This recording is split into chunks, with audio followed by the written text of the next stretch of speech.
You should be a monster. You know, because everyone says, well, you should be harmless, virtuous. You shouldn't do anyone any harm. You should sheath your competitive instinct. You shouldn't try to win. You know, you don't want to be too aggressive. You don't want to be too assertive. You want to take a back seat and all of that. It's like, no. Wrong. You should be a monster, an absolute monster, and then you should learn how to control it. Winning is in all of us. That's what I always say. Listen, and we have wins every single moment. Yeah. And those are the steps that get us a little closer to what we want. We have a step. Every minute you have an opportunity to win. You really do. But with everything that went on in the world in this past year, people forgot how to win. People don't even know what a win looks like anymore. Right. It's very helpful for people to hear that they should make themselves competent and dangerous and take their proper place in the world. Competent and dangerous? Mm-hmm. Why dangerous? Because it's the alternative to being weak. And weak is not good. The people who shoot up the high schools, they're weak. They're weak. How is it good to be dangerous? Because it makes you formidable. And life is a very difficult process, and it's not for, you're not prepared for it unless you have the capacity to be dangerous. I want you to know when you dream your dream that there are other people who are dreaming the exact same dream. When you said to yourself, when the ball comes down, this is what I want to accomplish, you're not the only person that wants to accomplish it. And now I ask you this question: what do you do when 1,000 other people want exactly what you want? What do you do when you're not the only one that wants to make $1 million in your company? You're not the only one that wants to be the president. You're not the only one that wants to be the CEO. What if you're not the only one that wants what you want? What if there are thousands of other people who want what you want? You have to outwork them. You got to outgrind them. You got to get up earlier. You got to stay up later. You've got to execute, and you've got to go from 70 to 120. You've faced your demons. You were able to hear all your past traumas. You were able to listen to them. You're able to fucking say, okay, now I can now talk to people about what I went through. I'm no longer embarrassed. I'm no longer ashamed. Being ashamed is one of the biggest things that kill people nowadays. In their minds, kill them from moving forward. I'm ashamed of myself. Don't ever be ashamed of anything you've done in your life. Face it, fix it, make it better. We are humans. But then again, if you always think that we're humans, you will always just be a human and always make the same fucking mistakes. You must take this knowledge that you learn from all this shit is knowledge. So I'm just trying to give people that strength to go in the archives of your life.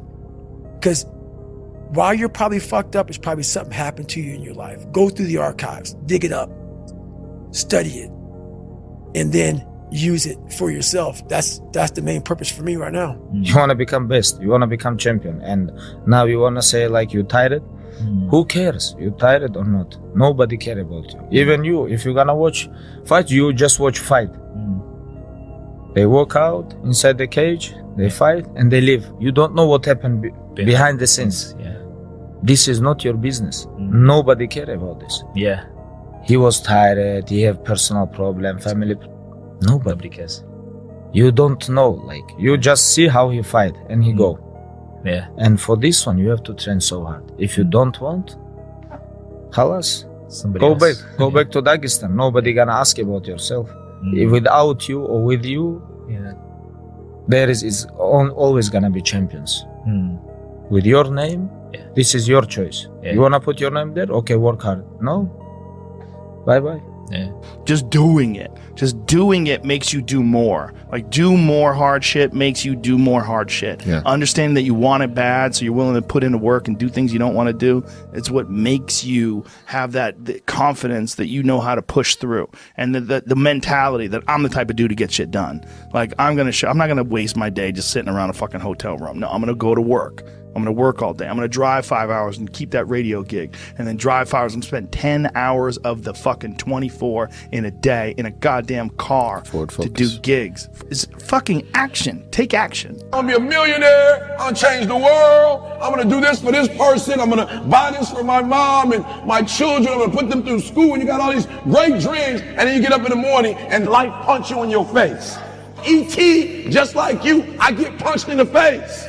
Now, you don't always know about it. I don't always talk about it because I don't want to discourage you. But I've had multiple aunts. At least 2 or 3 aunts died of cancer in the last 4 or 5 years. We all get knocked out. Life hasn't been a crystal stair for Eric Thomas. I've had my haters.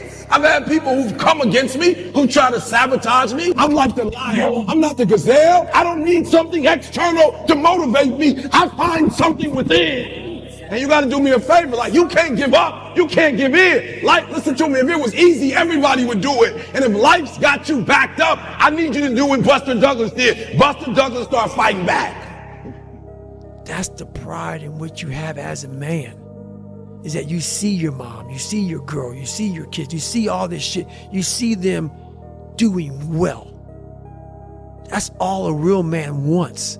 They don't give a fuck about how they dress, how they look, what they're driving. They don't give a shit. Because why? Your trophies are your family, and they're all walking around. Every man that sees you, they see you walking in with some sweatpants and shit, but they know your family's fucking balling. Because you put the fucking time in, you put the effort in, you put the work in. And as a man, we don't want none of that shit. We just want fucking respect. Good times create weak people. Weak people create bad times. Bad times create strong people. Strong people create good times. That's the history of the world over and over and over again. The idea that working hard doesn't make progress is one of the biggest farces that exists in humanity, because at the end of the day, whatever you amount to isn't going to matter anyways, right? And so if there is anything that's eternal for us, at least as individuals, it's going to be who we become in the process. And so one of my favorite quotes is, the work works on you more than you work on it. And so if you want to be the best in the world at something, you do the work to become the best in the world, and the work works on you. And so I mean, there's a biblical proverb. I think it says like, there is profit in all labor. And that means that even if the thing that you're working on right now doesn't amount to the outcome that you expected that it would, it doesn't mean that you don't become better through doing it. And so whatever the next mountain that you're trying to climb is, of course it's going to be higher, but it's going to require you to go through the smaller mountains to get to that point. So, because the more able you are, the more able you realize you can become. Those who have swords and know how to use them but keep them sheathed will inherit the world. That's a way better way of thinking about it. You have to be powerful and formidable and then peaceful, in that order, right? And that's not the same as being naive and weak and harmless, which is what young men are being encouraged to be. It's like, that's a very bad idea. It's a very bad idea, because naive, weak, and harmless means that you can't withstand the tragedies of life. You can't bear any responsibility. You'll end up bitter. And when you get bitter, then you get dangerous. But that doesn't mean you should use it.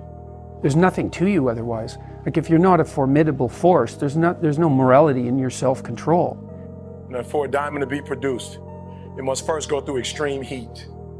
Extreme heat. Extreme pressure.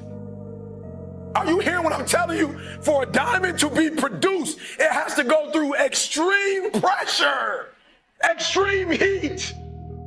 And if that wasn't enough, what makes a diamond is the cuts. So you are put through, if you want to be a diamond, you must go through extreme pressure. If you can't take pressure, then you're not a diamond. After you go through all the pressure you thought you could not handle and you think it's over, then they turn on the heat. Of all the stuff I've gone through in my life, eating out of trash cans, sleeping in abandoned buildings, because I've been broken so much. I've been defeated so much. I've been disappointed so much in my life. It's a dog fight. It hasn't been easy. It's a dog fight. The road hadn't been success. Like, it's just a paved road, and like E.T. go this way. It's been rough. It's been crooked. It's been hard. But I've made up in my mind that I will get a reward for the pain that I go through. I will not stop in the middle of the process. I will not be defeated. I will not be destroyed. I will take everything that happens in my life, and I will allow the pain to push me to greatness. You will not break me. You will not stop me. You will not defeat me. The only way I lose is if I quit. It's going to be a dog fight.